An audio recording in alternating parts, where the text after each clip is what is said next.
Hey les comicsvores, c'est Azura. Il y a quelques temps, j'ai sorti une vidéo sur 6 persos ridicules chez Marvel et une autre sur 6 persos ridicules chez DC Comics. Aujourd'hui, il est temps de terminer cette série avec cet ultime épisode. Bienvenue dans les pires personnages de chez Marvel et DC Comics. Si vous voulez me soutenir, vous pouvez mettre un petit like, vous pouvez vous abonner, et vous pouvez partager cette vidéo si vous voulez être des fans goldés.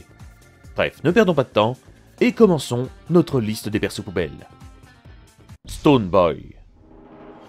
On commence en douceur avec un personnage qui, à première vue, peut faire penser à Colossus de chez Marvel. Mais Colossus, il est classe. Pourquoi lui, il sera à chier? Eh bien c'est simple, quand il se transforme, il bouge plus. Ah oui certes, il est très résistant, mais par contre, ça devient littéralement un caillou.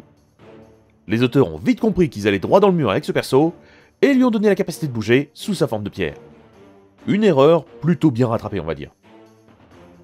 Leapfrog. Vous savez, chez Marvel, ils aiment bien créer des personnages liés aux animaux. Si c'est bien fait, ça donne des personnages comme Spider-Man, Ant-Man, ou même le Rhino, qui a droit à une histoire incroyable, faudrait que je vous la raconte. Mais si c'est mal fait, ça donne des trucs comme le kangourou, Razorback, le gibbon, mais j'ai jeté mon dévolu sur lui, Leapfrog. Vincent Patillo est ce qu'on peut appeler un génie raté. Il va vouloir devenir un criminel, et bien sûr, il a pris une grenouille comme symbole. Pourquoi? Et pourquoi pas? Avec son costume, il peut faire des sauts un peu plus grands, peut frapper un poil plus fort, et c'est tout.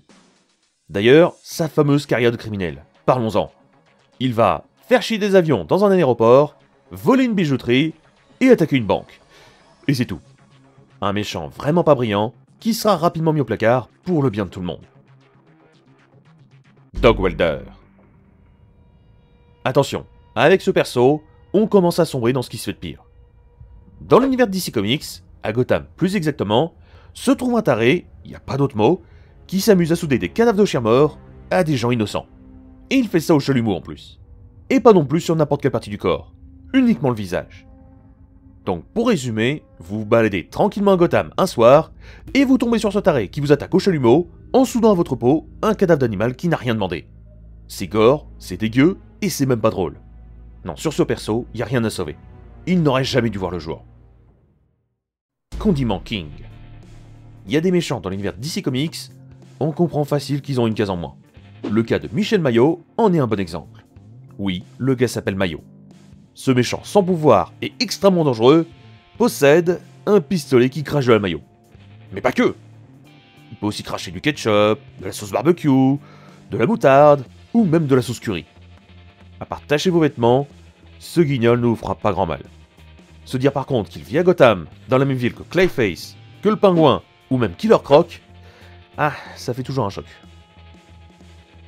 Trapster. Dans les années 1960, un méchant incroyable vu le jour chez Marvel. Le Trapster.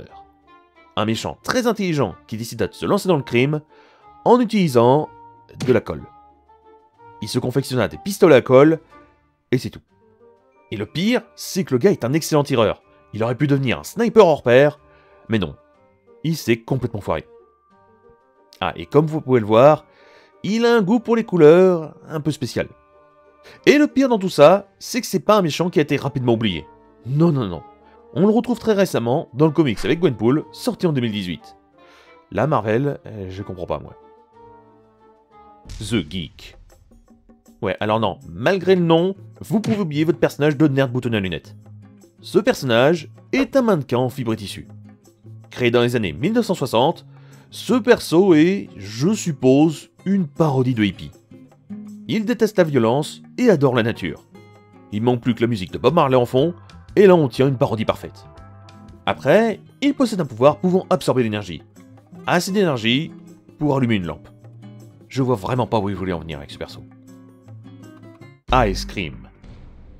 Voici un mutant avec, je suppose, le pire pouvoir du monde. Quand je pense que dans l'univers de Marvel, il y en a, ils ont des talents de régénération, des peaux ultra résistantes, ou même une force et une résistance ultra pétées. Lui, attention, tenez-vous bien, il peut se transformer en glace. Je déconne pas, son pouvoir c'est littéralement de devenir de la nourriture pour que les gens le mangent. Et apparemment, la glace est vraiment bonne en plus. ça va être très compliqué de me trouver un pire super pouvoir que celui-là, je pense. Elko. Non, c'est pas une blague, on va vraiment parler d'une vache démoniaque. Bessie, de son gentil petit nom, est une vache dans l'univers de Marvel qui est devenue un vampire. Tout ça car un jour, Dracula en personne avait soif et attaqua une pauvre vache au pif dans un champ. Une vache qui fera même équipe avec Deadpool, tellement elle est puissante et étrange. Donc, pour résumer, nous avons une vache vampire avec des longs crocs, qui peut pas mourir, qui aime pas le soleil, et qui peut voler sur de longues distances. Marvel, va falloir arrêter les substances là, ça commence à se voir. Egg-Fu. Bon, là, je mets un trigger warning. C'est peut-être l'un des pires persos de comics jamais créés. Je vous présente Egg-Fu. À lui tout seul, il arrive à cocher les cases. Méchant, raciste, moche et inutile. Pour vous donner une idée, même DC Comics a reconnu son erreur avec ce perso et a dû s'excuser publiquement d'avoir créé ce truc. Sinon pour son lore, eh bien c'est simple, c'est un super ordinateur géant qui attaque des navires et c'est Wonder Woman qui affrontera ce truc.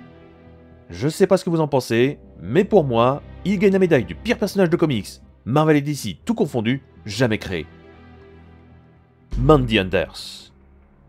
Ce personnage est pour moi la pire insulte que l'on peut faire aux fans de l'univers DC Comics. Je vous présente Mandy Anders, alias I am not Starfire. T'inquiète pas pour ça, je crois que même un aveugle aurait remarqué que t'es pas Starfire. Ce personnage étant la fille de Starfire, oui la fille, je sais pas où sont passés ses gènes, mais ils se sont perdus en chemin, déteste sa mère car elle la trouve trop belle, trop forte et trop iconique. T'inquiète pas Mandy, toi t'auras aucun de ces titres. Un personnage qui est pour moi un bon gros doigt dans la tronche à tous les fans de Starfire. La seule bonne nouvelle avec ce perso, c'est qu'elle n'est pas canon dans l'univers de base. Et heureusement d'ailleurs. Et voilà qui conclut cet épisode des pires personnages de Marvel et DC. Si vous en connaissez d'autres, n'hésitez pas à les marquer dans les commentaires. Je serais très curieux de voir ça. Sinon, si cet épisode vous a plu, vous connaissez la chanson, likez, vous abonnez et partagez si vous voulez être des membres goldés. Et quant à moi, je vous laisse, et je vous dis à la prochaine Echoisvor. Ciao!